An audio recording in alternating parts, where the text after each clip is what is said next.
A finals de gener, el jutjat de Cerdanyola feia arribar a Campiella la notificació on s'instava a abandonar voluntàriament l'espai en un plaç de 5 dies amb data límit el dissabte 15 de febrer. Òbviament nosaltres no ho farem, la nostra voluntat és seguir amb aquest projecte, que a més ara està en un moment molt maco, aprofitant tota la tirada que va tenir a l'octubre, no? el tema de difusió, sobretot pels pobles del voltant. Les fortes mobilitzacions veïnes de l'octubre passat per l'oposició al desallotjament van aconseguir que el cas es delegués a l'Audiència Provincial de Barcelona. Aquesta, amb una rapidesa excepcional, s'ha pronunciat en contra del col·lectiu i amenaça amb el desallotjament cautelar de la masia. Aquesta situació que per una banda pot ser molt xunga, però per l'altra és una oportunitat per difondre les idees que han mogut aquest projecte, no?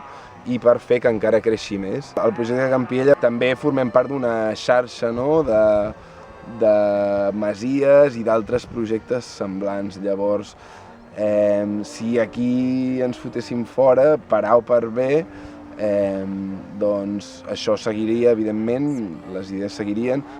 Emmarcades en les idees d'un projecte social i cooperatiu, el cap de setmana del 15 al 17 de febrer, a Campiella s'han desenvolupat les jornades Cubana Alternatives.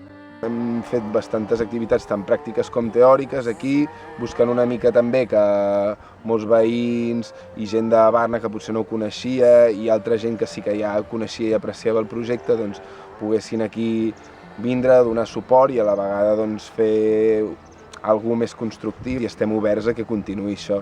De fet, durant aquests propers dies estem oberts a que la gent acampi aquí, segueixi acampant, es segueixin fent coses, es generin continguts en el sentit de tant aprendre com noves iniciatives que puguin sorgir, donant bastanta autonomia, no? Dins del que és la línia del projecte.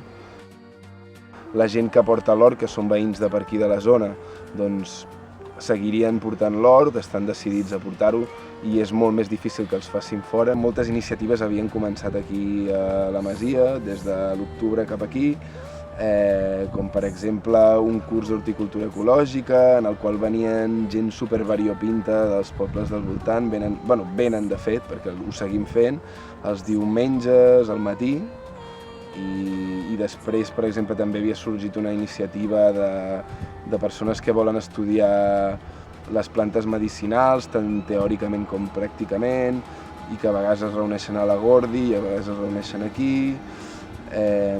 Després, doncs, per exemple, estàvem construint un espai polivalent amb fusta, amb encaixos així, amb dos fusters alemans que ens estaven ensenyant i que havia de ser un espai polivalent doncs, per les associacions de per aquí del voltant i perquè es poguessin dur 1000 activitats diferents, no?